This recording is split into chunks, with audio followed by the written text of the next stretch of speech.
posting photos, and public affairs says that every photo posted should have to have a caption. Oh, no. Yeah. So I looked at it and I said, look, I said that's not going to happen. I said if you came in, I said this happened last week. I said this is 2013. If you came to my office and said, as the public affairs officer for the Coast Guard, that we have to have a Facebook. If we didn't have one, if we have to have it, I would understand. I said, what you're telling me is that we have one, and now you want this guy who doesn't get paid a dime to tag every photo? Yeah. And then, so I just said, look, I said, I will shut down this Facebook page before I said, well, she goes, well, maybe I'll try and turn an eye. I'm like, you have to.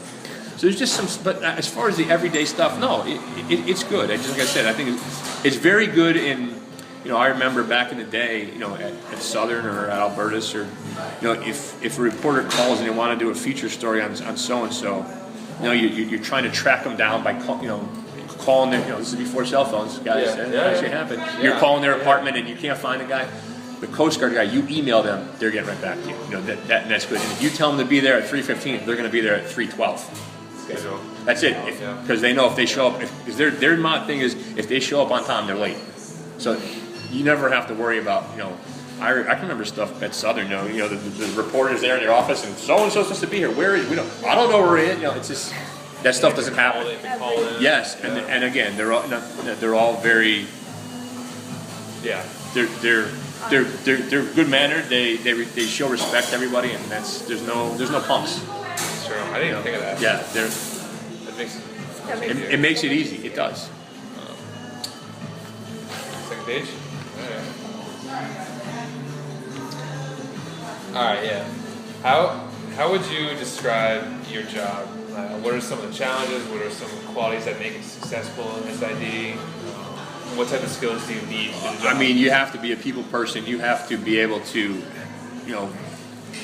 have relationships with the media. You have to be their friends. I mean, it's not just, we're a small school. We have the New London Day and the Norwich Bulletin and Hartford Courant. So you have maybe 4 or 5 reporters, but you have to be able to call them as a friend. And I think if something ever went really wrong, where I'm going to say, somebody rapes or something, rape or killed somebody or something like that. I mean, you have to be able to call them.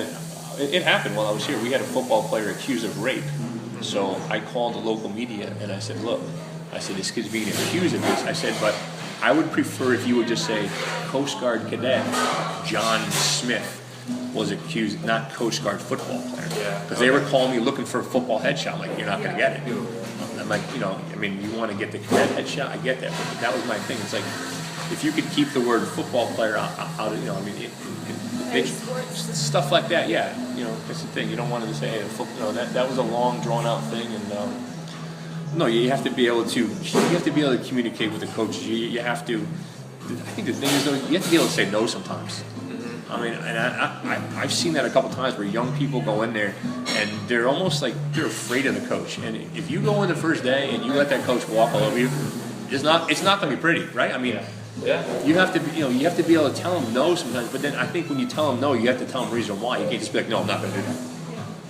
That would not be good for anybody. Right. But I mean, I've seen, like, I'll give you an example. I remember that we were playing Merchant Marine football, and it was this kid's first. He was a young guy. It was his first football game, and it was a away game, and a lot of the SID stuff is after the game. Yeah. So he'd come on a van with a couple of administrators, and like 10 minutes into the game, they're like, we're going. And he's like, I got to go. I'm like, he's like, do you have the stats yet? I'm like, we have to go print them. Oh, they said we got to go. I said, you need to let them know, this is when your job starts. It's not, we just get on the van and go. So, no, I've seen a lot of people. That's it. You need to just stand up to somebody. And, my thing is, you don't work for the coaches. You work together. They don't work for you. You work together, and you just kind of, figure things out. And I think, if you have good relationship with the coaches too, off the field, away from work, that's always a good thing too. Yeah. And same thing with the players. Do you usually go straight to the players, or you go to the coaches first, and then how's that? Like for like an interview, or just just in general? Because I know you like try to be friends with as much as I do. Yeah. No. Yeah. I if it's I think the coach could care less. I go right to the athletes and just kind of keep the coach. They got their own problems, and I'm trying to deal with the kids on a one-on-one basis. Okay. I think it works out well.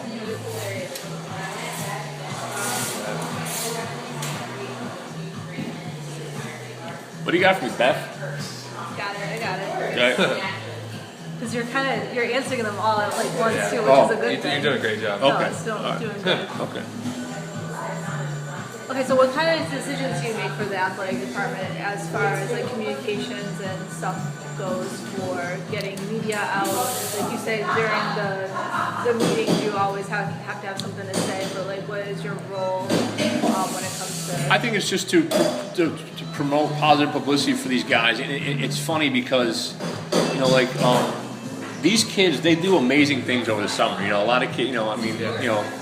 Like I'm going to just use, you know, Wheaton. They're a baseball powerhouse in our conference. And what do their kids do? You know, what do their baseball kids do in the summer? They play baseball. Our kids, they all go to different stations. And one kid's keeping migrants out of the country, and one kid's, as they become close, it's like, yo, Sully, you should have seen. We just got 50 pounds of cocaine off. You know, it's like they just tell you about what's going. And the stuff they do is unbelievable. Like seriously, you could do so many things with these kids, and that's why. Like when I put up kids for like these national awards, you know, be like community service, and I'll be like community service. No, they serve the country in the Coast Guard. It's like, you know, they don't have time for community service. They don't have time to go to the local soup kitchen because you know they're just so busy. And the stuff they do in the summer is pretty impressive. Tell me about the coolest moment or the most memorable moment in your 19 years at the Coast Guard. Did you have one? You mean like winning a game, or like whether a team was it a team accomplishment, an individual player accomplishment?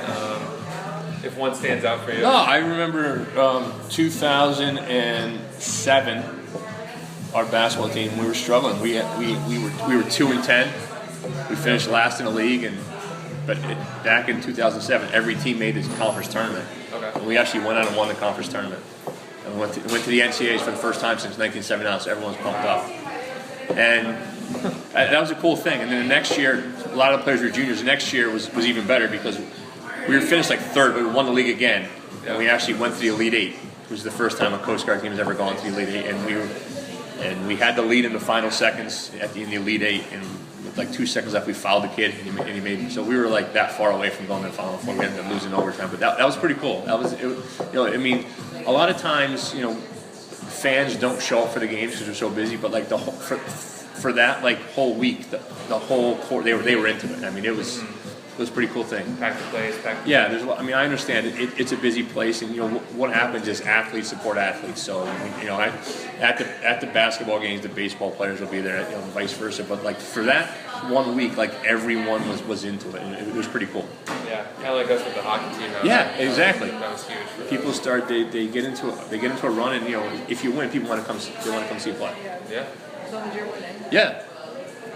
I want to do your PR stuff.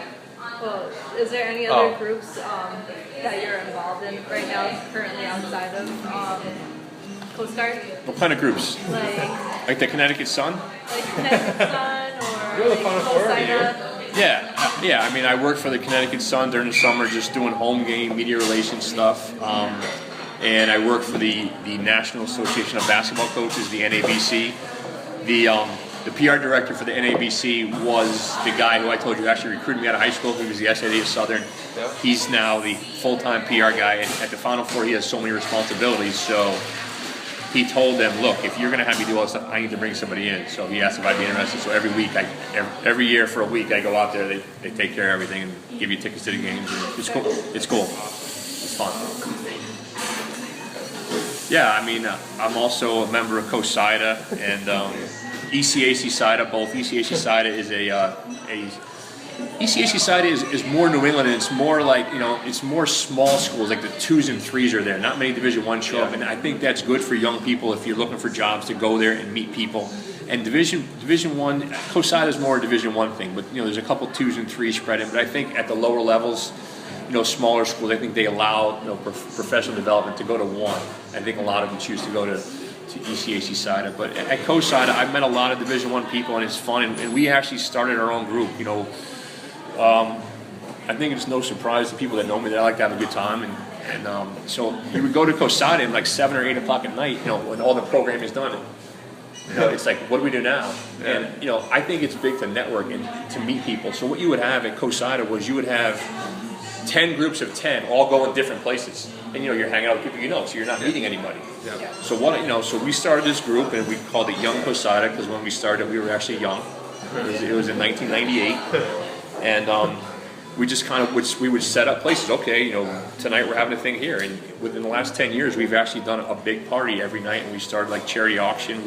We've raised $2,500 last year for the St. Jude's house, and it's just getting people together. And I tell people, I'm like, if you come to this, little meet and greet, I'm like, if you come here and you don't meet 5 new people, shame on you. Problem. Yeah, it is. I mean, don't get me wrong. The panels are great. You're gonna learn this, but you got to know people too, because you know what? You never know who can help you get your next job too. Yeah. That definitely help you out. That's for sure. Yeah, absolutely, no doubt. I know we talked about it a little bit, but you never worked at a D1 school, so Never worked at a D1 school. Do you know? What do you think the dynamic is between the two, Division III compared to Division I? I think what are the key differences? What are the key similarities? I think Division I school. I mean, you're talking at a Division I school. I think there's more media coverage, so I think it's more at the games. You're more, you're schmoozing the media. You're making sure they have everything they they need, and you're obviously you're making sure they have what they as far as post game players, coaches, stuff. Game notes are obviously big at Division I, at Division III. I do game notes for football. That's it. And it's just that's all you can do. Right. I mean, like I said, but I think it's a lot more taking care of the media. We don't get much media coverage, and when we do, and I think, and even if it wasn't Coast Guard, I think because like I said, our kids are very respectful. I think at a smaller school, I think the kids are very thankful for the media to be there. Yeah. Whereas I'm going to say a UConn, where there's just too much coverage, I think the kids get tired of talking to the media, and you got to be like, hey, come on, let's be positive. Like if I tell a kid the media's coming, they think it's the greatest thing ever. But I think at a school like a UConn or an Ohio State, the kids are just they're probably every day. Every day. It's good job. Right. All right. So moving on. Moving on. So have you ever heard the term public relations? Have I ever heard the term public relations? Yes, I have. How would you define it? I would define it as public relations is in the athletics or just in general. Just in general. I think It's it's making sure that the public is aware of what your company or what your organization is doing, and making sure that they have access, and that you are if you're doing something well, if you're like a PR guy for a hospital, you want the media to know what's going on, what good things you're doing, what new technology you have. Stuff like just making sure that whatever you guys are doing at your company organization, that people know about it. And how do you think PR factors into your daily responsibilities at SID? I think PR based, an SID, you're the PR person for your school and for your athletic department. So it's all about getting the word out, and PR is about letting the people